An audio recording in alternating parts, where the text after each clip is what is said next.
বিচ্ছিন্নতাবাদী গ্যাংদের প্রশ্রয় দিচ্ছে দিদি আর ভাইপো। গঙ্গারামপুরের সভা থেকে আক্রমণ শানিয়েছেন অমিত শাহ।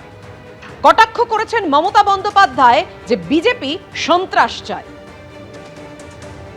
एक नेता थे, वो कहते थे सिलीगुड़ी से चिकन नेक काट दो तो नॉर्थ ईस्ट अलग पड़ जाएगा।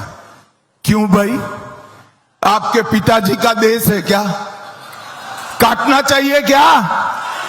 ये टुकड़े करने वाली जो गैंग है, इसका सरगना कोई और नहीं है, दीदी और भाईपो है, दीदी और भाईपो है। চেয়ারে থাকতে গেলে সবাইকে নিয়ে চলতে হয়।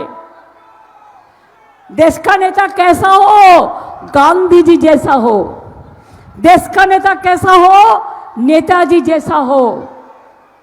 মনে রাখবেন, এই অপদার্থদের আমি এরকম সরকার কোনো দিন দেখিনি, যাদের চোখে মুখে সারাক্ষণ হিংসা, দাঙ্গা, সন্ত্রাস দেখলেই মনে হবে ওরে বাবারে কেউটে সাপের বিষ আসছে, আসলেই ছবল মেরে দেবে।